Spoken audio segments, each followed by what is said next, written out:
You gain control of JK Rowling's Twitter account for a day. What unnecessary piece of information do you add to Harry Potter lore?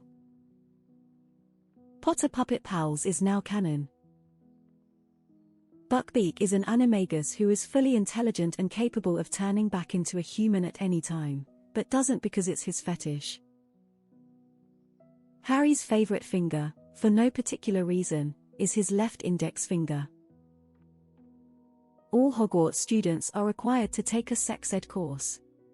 The teacher. Hagrid. Harry wakes up in Hogwarts and everyone is gone for Christmas vacation when he has to defend the school from being robbed by Joe Pesci and Daniel Stern. Edit Silver. Damn, thanks y'all D. Make the fan theory that the surviving Weasley twin becomes the Gene Wilder Willy Wonka later in life. The composition of the wand means nothing. A wizard could use a plastic drinking straw and it would work just fine, as long as they expect it to work. Snape was a stamp collector. This is the real reason James Potter bullied him. Ron grew up to become Ed Sheeran.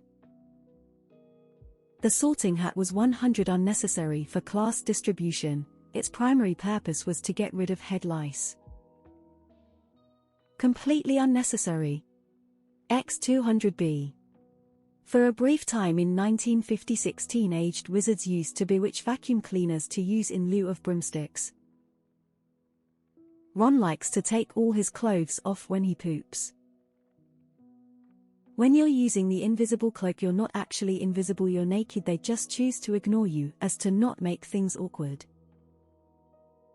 All of the really batshit information, Nagini being a cursed Korean lady, the vanishing shits, the whole cursed child play, all of that was just a Quibbler article. Oh, say no Lovegood, you endearing fruitcake. Dudley Dursley has a Muggle-born daughter. She gets her Hogwarts letter and Dudley reconnects with Harry so he can learn about magic and be the opposite of his parents. Teenage wizards would jack off in front of the hottest moving paintings. Hogwarts in the 60s was a drug-fueled Technicolor dancing orgy every night, and the only reason it doesn't come up more often is because not a lot of people clearly remember it. Harry was born with a third testicle. Fred came back as a ghost. Harry and Ron used some of Hermione's hair polyjuice potion to kill some time in the dormitories. Harry put his name in the Goblet of Fire. The reason Dumbledore didn't bring back Harry's parents with the Time Turner is because Dumbledore always wanted a son of his own, but then changed his mind a few years later and dumped him at the Dursleys. Voldemort's penises also have snake-slit noses. Hagrid tried faux and didn't really care for it.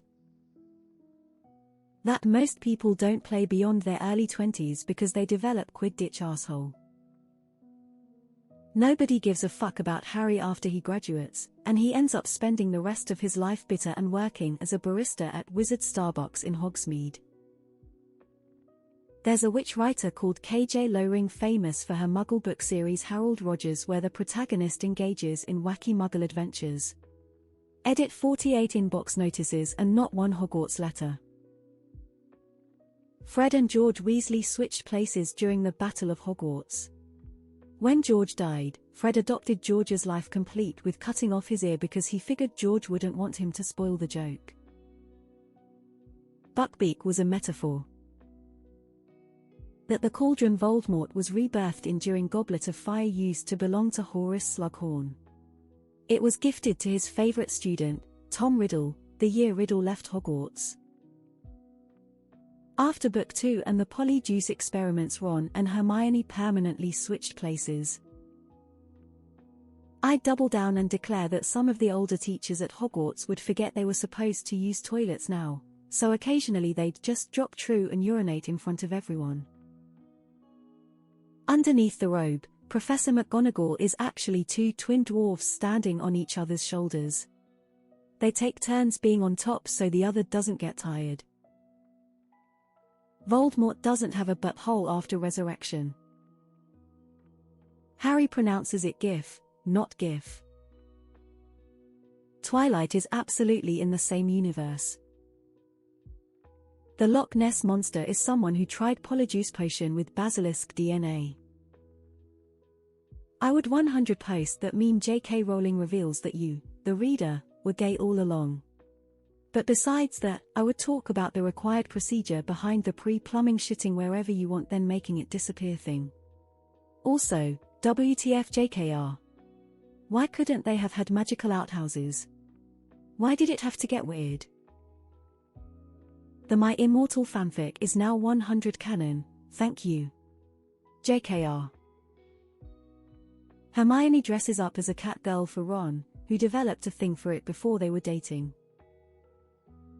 In order to have the feasts so lovingly described, house elves of Hogwarts had perfected the art of reusing leftovers multiple times. They secretly go to cheap restaurants and learn from muggles. Recently they discovered internet, and now Dean Thomas's mother prints out for them every tip and trick she can find at Frugal Living blogs. I don't think I could top the post she made about wizards disappearing their poo with magic before muggles invented toilets. Muggle orphanages know about magic, and when an orphan shows magical prowess they phone the Ministry of Magic for pickup and leave the baby outside. The ministry hasn't figured out how voicemail works and never come to pick up the children. George Weasley was adopted. Not Fred though. Harry doesn't have a left pinky toe, it was the only part of him hurt by the killing curse when he was a baby. And then all of us fan theorists will wonder why Lily didn't love his left pinky toe. I'd clarify that Dumbledore wasn't really gay, just gay for pay. Figure that way, nobody is happy. I'm writing a new book. I'll make her add a lot more lore by bumping community expectations. The protagonist was actually the flying car and everything after is just epilogue. Hermione was actually a collective delusion shared by Harry and Ron.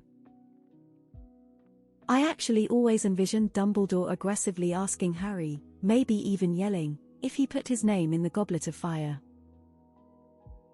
Neville Longbottom has a 30.5 centimeters cock. There is a Wizarding World version of Magic the Gathering called Muggles the Congregation. Edit thanks for the gold kind stranger. Professor Snape was a single mother. Hagrid's dog Fluffy and Mrs. Norris were lovers. Voldemort's parents were anti-vax. The sock that freed Dobby was actually a Potter family heirloom, having been worn by Bobby Charlton in the 1966 FIFA World Cup final. The Potters were very quiet about how they came to acquire it. Harry frequently entered the girls' dormitory. Ron is adopted and dyes his hair. Edit thanks for the gold, kind stranger. That the Queen of England is a living Horcrux and that's why she just won't die. Edit ooh, shiny. Thanks.